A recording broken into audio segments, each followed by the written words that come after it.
Hey everyone, welcome back to another exclusive podcast from IronFX, where we're dedicated to bringing you the absolute best education to help you take your trading to the next level. My name is Desmond, and in today's podcast, we're exploring a crucial player in the world of energy, OPEC. Our topic for this episode is the role of OPEC in crude oil production. Let's get started. First, let's break down what OPEC is. The Organization of the Petroleum Exporting Countries, or OPEC, was established in 1960 with the aim of coordinating and unifying petroleum policies among member countries. The formation of OPEC was driven by the desire of oil-producing nations to gain greater control over their natural resources and stabilize oil prices by regulating production levels.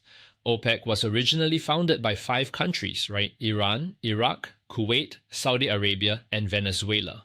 These nations came together to address the imbalance of power between oil producers and consumers. Over time, OPEC has expanded to include other members. As of today, the organization comprises 13 member countries. The core members continue to be influential, with Saudi Arabia and Iraq being significant players in the production and policy-setting aspects of the organization. So, how does OPEC influence the price of crude oil?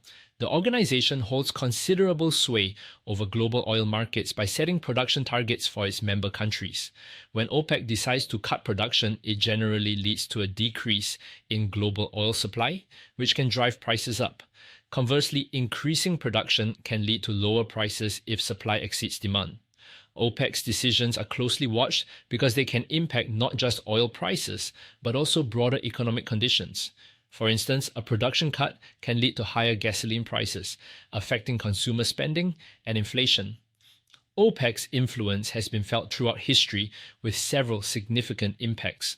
For example, during the 1973 oil crisis, OPEC's oil embargo led to a dramatic rise in oil prices and caused widespread economic disruption. Another major event was the 2014 oil price crash, triggered by OPEC's decision to maintain high production levels despite falling prices, which was aimed at preserving market share against rising US shale production. These events show how OPEC's decisions can lead to substantial shifts in global energy markets and economic conditions. Looking ahead, what can we expect from OPEC for the remainder of the year? As global oil demand continues to fluctuate due to the ongoing geopolitical tensions in the Middle East, global economic uncertainty, and the upcoming US presidential elections, OPEC's strategies will likely focus on balancing production to stabilize prices. We might see adjustments in production quotas depending on how these global factors evolve. Additionally, OPEC's decisions will be closely watched in the context of climate change policies and the transition to renewable energy sources, which could impact their long-term strategy. And that wraps up our discussion on the role of OPEC in crude oil production. From its origins to its current influence, OPEC remains a pivotal force in the global oil market. Thanks for tuning in, and in the meantime, do remember to subscribe to our podcast here at IronFX, where we're dedicated to bringing you the very best education to take your trading to the next level. Until then, stay informed and stay tuned.